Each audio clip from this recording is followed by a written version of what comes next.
میں نے جو آپ کو بڑے بڑے حکمت کے موتی اور بڑے بڑے پھول آپ کو گنوائے ہیں، آیت الآیات، آیت البر، آیت الاختلاف، اور اب یہ ہے آیت الکرسی، توحید کے عظیم ترین خزانوں میں سے ہے۔ ہی سیدۃ آیات القرآن، حضور نے فرمایا یہ تمام آیات قرآنی کی سردار ہے۔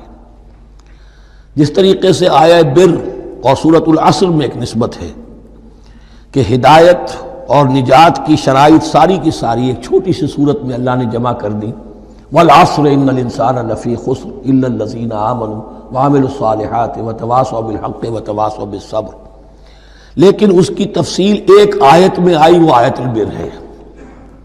چنانچہ جو منتخب نصاب ہم نے مرتب کیا ہے دعوت قرآن کے لیے، میں پہلا درس سورۃ العصر کا ہے اور دوسرا درس آیت البر کا ہے۔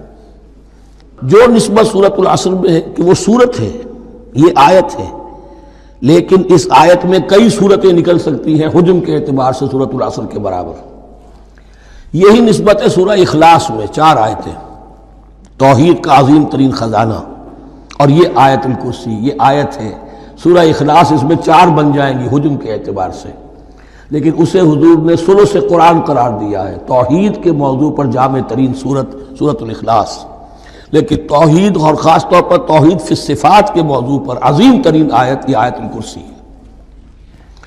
اللہ لا الہ الا ہو، اللہ وہ معبود برحق ہے جس کے سوا کوئی الہ نہیں، بڑا کیٹیگوریکل۔ الحی القیوم، وہ زندہ ہے از خود اور باخود، اس کی زندگی مستعار نہیں ہے۔ وہ جو کہا ہے کہ مانگ کے لائے تھے 4 دن، 2 آرزو میں کٹ گئے 2 انتظار میں، عمر دراز مانگ کے لائے تھے۔ اللہ کی زندگی ہے، اس کی از خود زندگی، کسی کی دی ہوئی نہیں، اور اس زندگی میں کوئی ضعف نہیں، کوئی کمزوری نہیں، کوئی احتیاج نہیں، آگے آ جائے گا، نہ اسے نیند آتی ہے نہ اونگ آتی ہے۔ قیوم، خود اپنی جگہ وہ زندہ جاوید ہستی ہے، اور باقی ہر شے کا وجود اس کے حکم سے قائم ہے، کوئی شے قائم نہیں ہے بغیر اس کے اذن کے۔ تو گویا کہ احد اور الصمد، اللہ اپنی جگہ احد، لیکن باقی پوری کائنات کے لیے صمد ہے، جو سورہ اخلاص میں 2 الفاظ آئے ہیں، قل هو اللہ احد اللہ الصمد۔ اللہ حی ہے اور قیوم ہے، لا تأخذہ سنۃ ولا نوم، اس پر غالب نہیں ہو سکتی نہ نیند نہ اونگ۔ لہو ما فی السماوات و ما فی الارض، آسمان اور زمین میں جو کچھ ہے اسی کا ہے، ملکیت تامہ، ملکیت حقیقی اس کی ہے۔ من ذا الذی یشفع عندہ الا باذنہ، کون ہے وہ جو شفاعت کر سکے اس کے پاس مگر اس کی اجازت سے۔ اب یہ مقام آیا ہے سورہ بقرہ میں پہلی مرتبہ، 3 مرتبہ کیٹیگوریکل ڈینائل کے بعد، کوئی شفاعت نہیں، کوئی شفاعت نہیں، کوئی شفاعت نہیں۔ یہاں بھی جو انداز ہے بہت ہی جلالی انداز ہے، منظر نظری، کس کی یہ حیثیت ہے، کس کا یہ مقام ہے، کس کو یہ زور حاصل ہے کہ وہ اپنے اختیار کے بل پر، جو اپنی حیثیت کی بنیاد پر شفاعت کر سکے؟ ہاں، جس کے لیے اللہ اجازت دے دے۔ استثناء کے ساتھ شفاعت کا یہاں پر پہلی مرتبہ آیا، ورنہ سورہ بقرہ کے 6 رکوع کی دوسری آیت، واتقوا یوما لا تجزی نفس عن نفس شیئا ولا یقبل منها شفاعۃ ولا یؤخذ منها عدل ولا هم ينصرون۔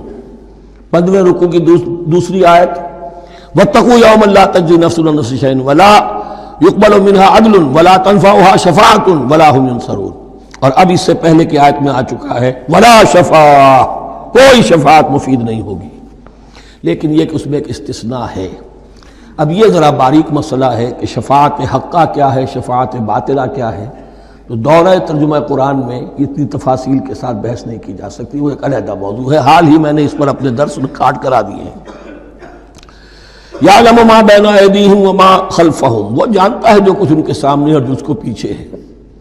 عام طور پر دنیا میں ہم سفارش کرتے ہیں تو کہتے ہیں کہ بھئی میں جانتا ہوں اس شخص کو بہتر، اصل میں جیسا کچھ یہ نظر آتا ہے ویسا نہیں ہے، یا جیسا کچھ فیکٹس آن دی فائل آ گئے ہیں وہ بڑے ہی ڈیسیونگ ہیں، اصل حقائق کچھ اور ہیں اس کیس کے، وہ میں آپ کو بتاتا ہوں۔ یہ بات اللہ کے سامنے کون کہہ سکتا ہے، جبکہ اللہ تو جانتا ہے جو کچھ ان کے سامنے اور جو کچھ ان کے پیچھے ہے، اور ان کا حال یہ ولا یحیطون بشیء من علمہ الا بما شاء، اور وہ احاطہ کر ہی نہیں سکتے اللہ کے علم سے کسی شے کا سوائے اس کے جو اللہ چاہے۔ باقی ہر ایک کے پاس علم جو ہے اللہ کا عطائی علم ہے، دیا ہوا علم ہے، محدود علم ہے، بڑے سے بڑا رسول ہو، بڑے سے بڑا ولی ہو، بڑے سے بڑا فرشتہ ہو۔ لا علم لنا الا ما علمتنا، ہم پڑھائیں چوتھے رکوع میں، تو کون کہہ سکتا ہے؟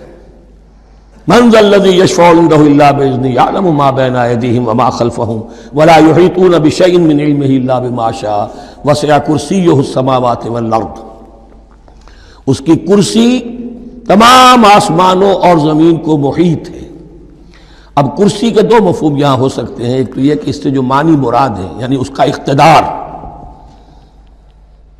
اس کی قدرت، اس کا جبر، اس کا اختیار، یہ اتھارٹی پوری کائنات کو۔